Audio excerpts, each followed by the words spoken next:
The first light rain had just begun to fall, making the city streets shine as billionaire CEO Arman Malik stepped out of his car. His days were normally filled with sharp meetings, precise decisions, and towering business plans, but today felt strangely different. There was a heaviness in the air, as if something was waiting for him. As he walked into the lobby, he heard the soft sound of tiny footsteps.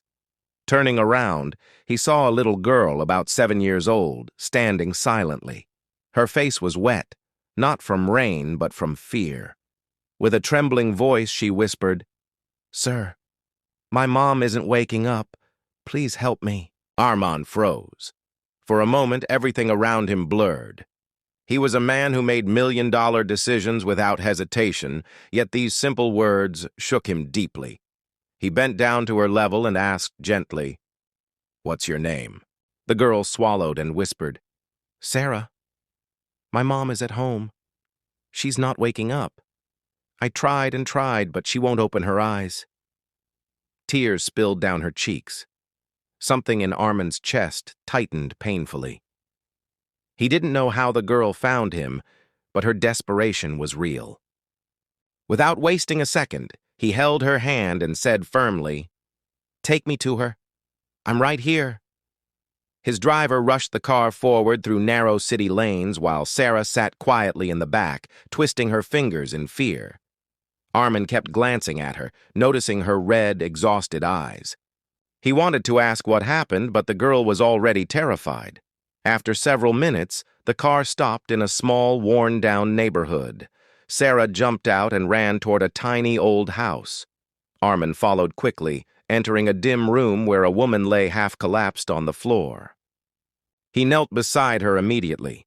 She was unconscious, but breathing faintly. Her face was pale, her hands cold, and her body weak, signs of exhaustion and hunger. Arman didn't need a doctor to know she was in danger.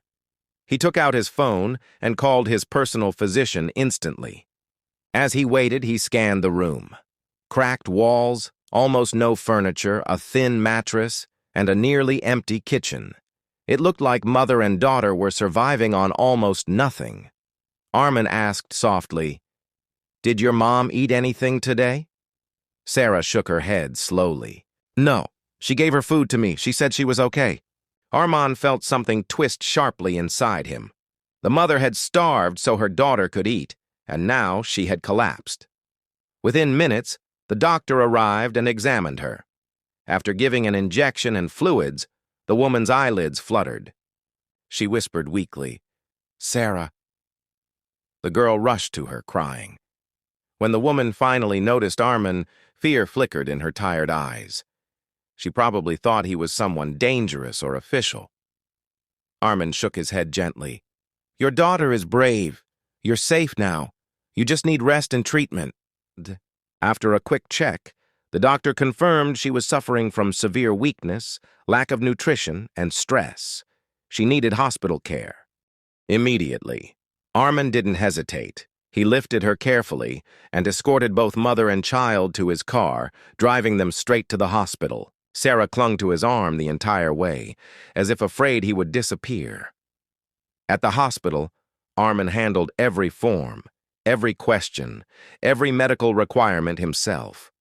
Soon the woman was on a hospital bed with proper treatment. A few hours later, her breathing steadied and color slowly returned to her face. When Arman entered the room again, Sarah looked up with worried eyes. "Will my mom be okay?" she asked softly. Arman placed a comforting hand on her head.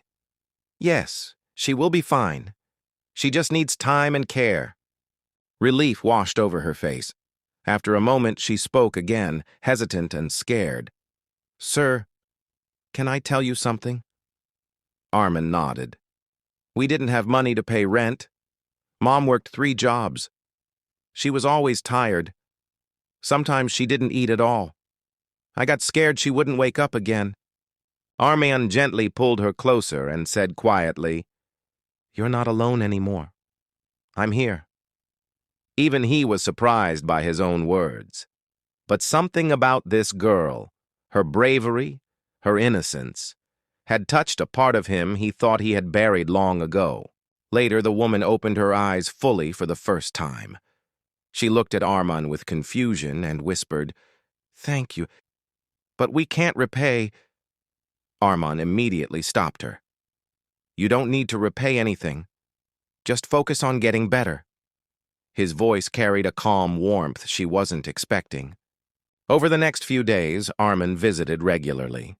He brought food for Sarah, took updates from the doctors, and made sure the woman lacked nothing. Slowly, both mother and daughter began to feel safe for the first time in a long while. One evening, the doctor informed Arman that the worst had passed and the woman would recover completely with proper rest. Sarah, overjoyed, grabbed Arman's hand and said, "Now we can go home, right?" Her smile was small but hopeful. Arman smiled back gently. "Yes, but with a new beginning." Her mother looked startled. Arman continued, "I want to help you. You can work in my company. Housing will be provided. You won't have to struggle like this again." The woman's eyes filled with tears. "We don't deserve this." Arman shook his head. "This isn't charity. Your daughter reminded me of something important, that humanity still matters. Let this be a new start." A few weeks later, Sarah ran happily around her new home, her laughter echoing through the bright rooms.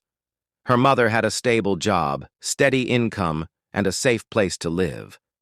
And Arman, for the first time in years, felt a soft warmth inside him. He hadn't just saved a family, he had rediscovered a missing part of his own heart.